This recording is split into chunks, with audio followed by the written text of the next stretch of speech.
Sir இப்போ செய்தி சொல்லித்தரேன். பஞ்சாங்கம். பஞ்சாங்கம்னா என்ன? நாள்,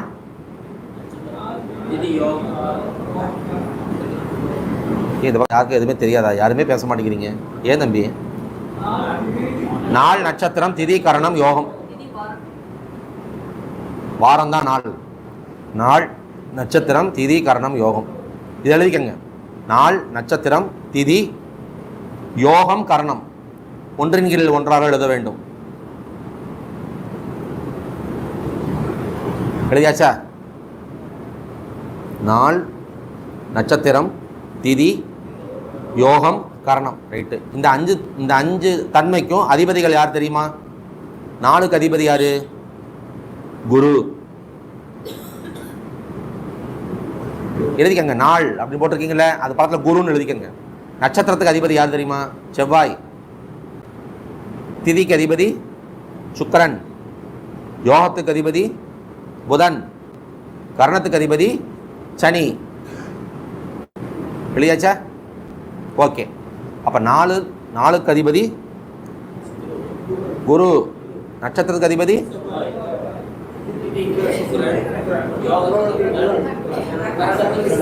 சரி. இது போன மாநாட்டிலேயே நான் சொன்ன செய்தி தான். அதை தொட்டு இன்னொரு செய்தி சொல்ல போகிறேன். அதுக்காக இதை சொல்கிறேன். நீங்கள் நல்லா கவனமாக தெரிஞ்சுக்கோங்க. இப்போ ஒரு ஃபங்க்ஷன், ஒரு நிகழ்ச்சி நடக்கிறோம்.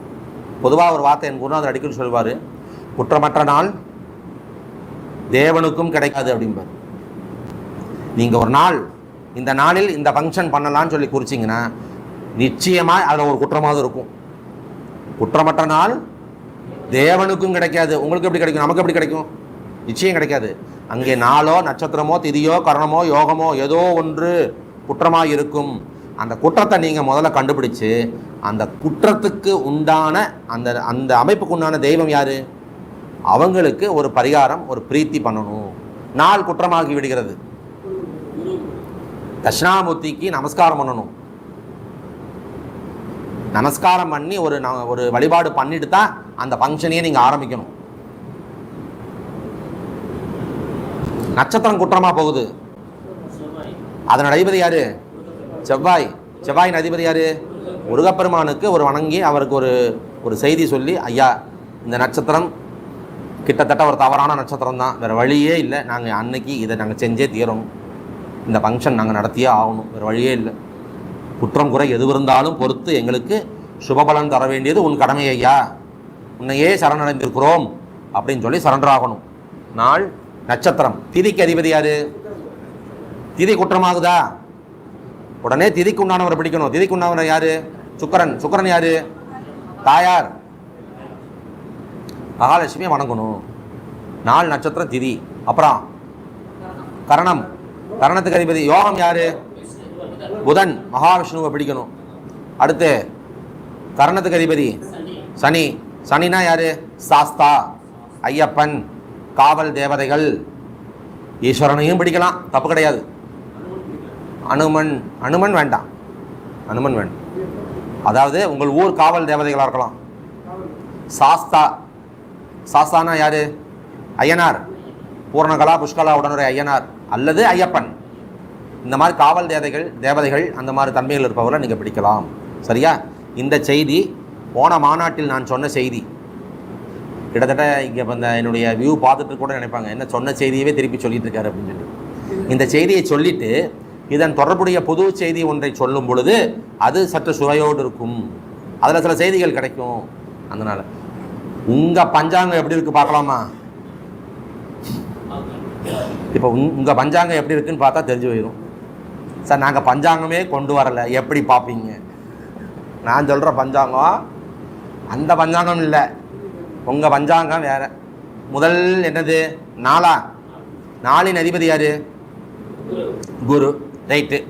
நாளின் அதிபதி குரு. நாளின் அதிபதி குரு என்பது பொது. நீங்கள் பிறந்த நாளின் அதிபதி யாரு? அது உங்களுக்கு மாறும். நீங்கள் என்ன கிழமை பிறந்தீங்க? அல்லாத ஒவ்வொரு கிழமை பிறந்திருப்பீங்க. அப்போ உங்கள் நாளின் அதிபதி யாரு தெரியுமா? அவர் இந்த குரு. இவங்க 2 பேரும் உங்க ஜாதகத்துல எப்படி இருக்காங்கன்னு பார்க்கணும். அவங்க 6, 8, 12 மறைஞ்சிடக்கூடாது. இப்போ ஒரு எக்ஸாம்பிள் சொல்லவா? 4 அதிபதி யாரு?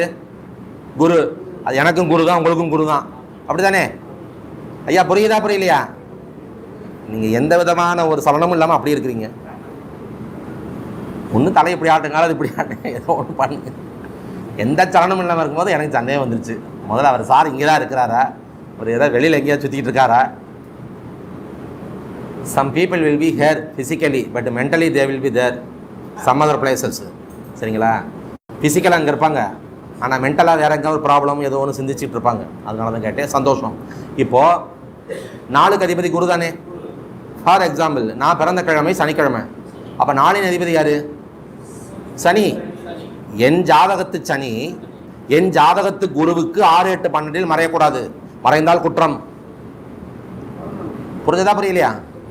இந்த மாதிரி உங்கள் 4 அதிபதி யார்? அவர் எங்கே இருக்கார் உங்கள் ஜாதத்தில்? உங்கள் குரு எங்கே இருக்கார்? இவங்க 2 பேரும் எப்படி இருக்காங்க? பாசிட்டிவாக வந்திருக்கா? வந்ததுன்னா 20 மார்க் போட்டுக்கோங்க. 6, 8, 12 மறக்கூடாது. ரைட்டா? 6, 8 20 மார்க் அவுட்டு. இங்கே பாருங்க, 5 டெஸ்ட் பண்ண போகிறோம். 5 டெஸ்ட்டும் ஜெயிச்சிங்கன்னா 100 மார்க்கு. எத்தனை டெஸ்ட்டு போகுதோ 20 மார்க் கழிச்சுக்க வேண்டியதான். அப்போ 4 அதிபதி யாரோ அவர் குருவுக்கு மறையக்கூடாது 6, 8, 12. ரைட்டா? அடுத்தது நட்சத்திரம். உங்கள் நட்சத்திரம் என்ன நட்சத்திரம்? அதிபதி யாரு? சுக்கிரன். நட்சத்திரத்துக்கு அதிபதி யாரு? பொதுவாக அங்கே பார்த்து சொல்லுங்க. உங்கள் செவ்வாயும் உங்கள் சுக்கிரனும் எப்படி இருக்காங்க ஜாதகத்தில்?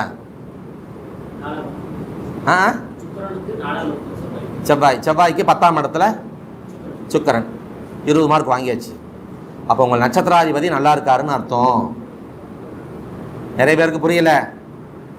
சார், நட்சத்திராதிபதி செவ்வாய், அது காமன் டு ஆல்.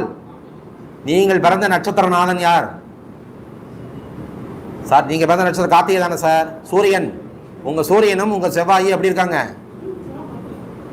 ஒரே வீட்டில் 4, 10 ஜெயிச்சாச்சு. இப்படி பார்த்துக்கங்க. ஓ, அதே 1 ஜெயிச்சாச்சு. மிருகசீஷம் சித்திரை அவிட்டத்தில் பிறந்திருந்தா அவருடைய நட்சத்திரநாதன் செவ்வாய். பொதுவான நட்சத்திரநாதன் செவ்வாய். செவ்வாய்க்கு செவ்வாய் ஈக்குவல். முடிஞ்சிருச்சு. 20 மார்க்கு. நாள் முடிஞ்சதா? நட்சத்திரம் முடிஞ்சதா? திதி. அப்போ இந்த இடத்துல ஒரு வார்த்தை சொல்லுவேன். உங்களுடைய திதி சூன்ய வீட்டிலே சுக்கிரன் மாட்டிடக்கூடாது. திதிக்கு அதிபதி யாரு? அதை பார்த்து சொல்லுங்க. திதிக்கு அதிபதி யாரு? சுக்கிரன் தானே திதிக்கு அதிபதி. அப்போ உங்களுடைய திதி சூன்ய வீட்டிலே சுக்கிரன் மாட்டிடக்கூடாது.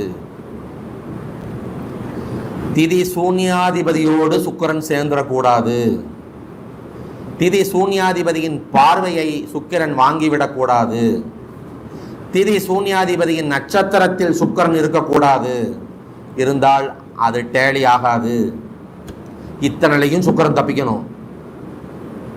புரிஞ்சதா புரியலையா? உங்களுடைய திதிக்கு பொதுவாக இந்த உலகில் பிறந்த யாராக இருந்தாலும் சரி, திதிக்கு அதிபதி சுக்கிரன். அவரவர்தம் பிறந்த திதியின் அடிப்படையில் திதிசூன்ய வீடுகள் மாறும். அந்த திதி சூன்ய வீடுகளிலே சுக்கிரன் இருப்பது குற்றம். திதி சூன்யாதிபதிகளோடு சுக்கிரன் இருப்பது குற்றம். திதி சூன்ய அதிபதிகளின் பார்வையை சுக்கிரன் பெற்றால் அதுவும் குற்றமே. திதி சூன்யாதிபதிகளின் நட்சத்திரத்தில் சுக்கிரன் இருந்தாலும் குற்றமே. இந்த 4 குற்றங்களிலுமே சுக்கிரன் தப்பி இருந்தால் உங்களுடைய திதி அற்புதமாய் வேலை பார்க்கும். 20 மார்க். யோகம். யோகத்துக்கு அதிபதி யாரு? புதன்.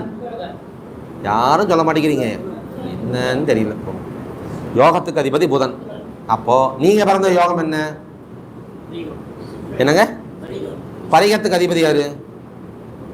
அங்க போய் பாருங்க வீட்டில். அந்த பரிகத்துக்கு அதிபதி யாருங்க? நான் சொல்லுவேன், எனக்கு தெரியும், நீங்க பாருங்க. பரிகத்துக்கு அதிபதி யாரு? அவர் எங்க இருக்கார்? உங்க யோகி புதன் எங்க இருக்கார்? அதாவது பொதுவான புதன், பொதுவான யோகி யாரு? யோகத்துக்கு அதிபதி யாரு? புதன் தானே. அப்ப புதனுக்கு அந்த உங்க யோகி கெட்டு போயிடக்கூடாது. 6, 8, 12 கெட்டு போனா கண்டிப்பாக அந்த யோகமும் உங்களுக்கு அந்த உண்மையான பலனை தருவதிலே தடுமாறும். இறுதியாக கர்ணம். கர்ணத்தின் அதிபதி யாரு? சனி பகவான். உங்க கர்ணத்தின் அதிபதி யாரு? பவகரணம், செவ்வாய். பவகரணத்துக்கு அதிபதி யாரு? செவ்வாய். உங்க செவ்வாய் எங்க இருக்கார்? இல்ல இல்ல, உங்க செவ்வாயும் சனியும் எப்படி இருக்காங்க? உங்க செவ்வாயும் சனியும் எப்படி இருக்காங்க? உங்க செவ்வாய் எங்க இருக்காரு? சனி எங்க இருக்காரு? வீட்டை சொல்லுங்க. 8, 10 சொல்லாதீங்க.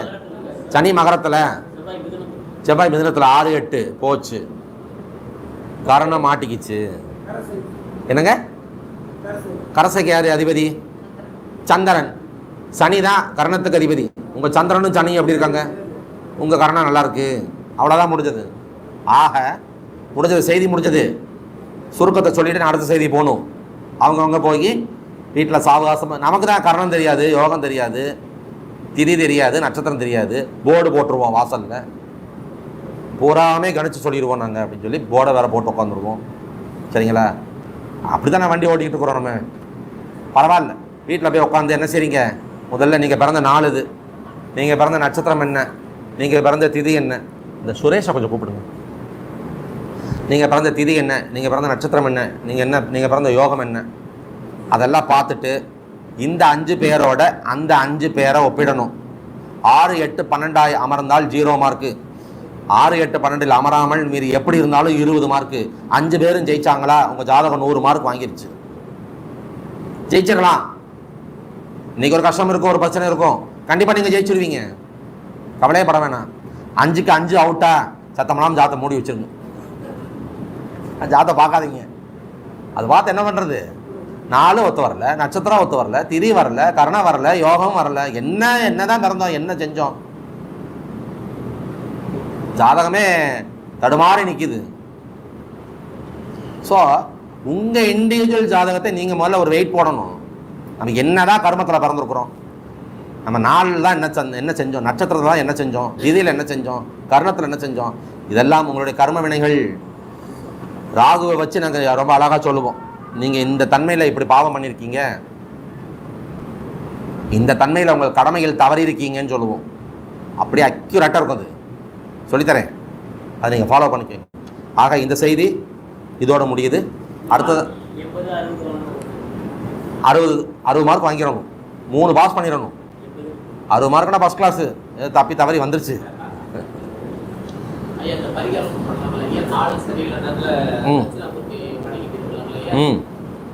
அப்போ அதுக்கு பரிகாரம் என்னென்னா, அந்த 5 பேரில் யாரால பிரச்சனையோ அந்த தெய்வ வழிபாடு பண்ணணும். இப்போ நாள் குற்றமாகி போனால் குரு, தட்சிணாமூர்த்தி, ஜீவசமாதி பெஸ்ட்டு.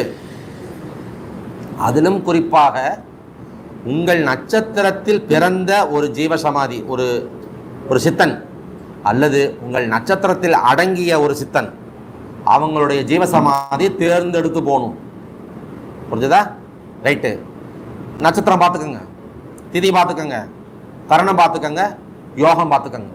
இதில் எது பிழையாக வருதோ அந்த நாதன் இருக்காங்கல்ல. இப்போ ஃபார் எக்ஸாம்பிள், நாள் பிழை என்றால் குரு, நட்சத்திரம் பிழை என்றால் செவ்வாய், யோகம் பிழை என்றால் புதன், திதி பிழை என்றால் சுக்கிரன், கரணம் பிழை என்றால் சனி. அந்த தேவதைகளை போய் பிடிங்க. மெல்ல மெல்ல உங்களுடைய குற்றம் களையப்படும்.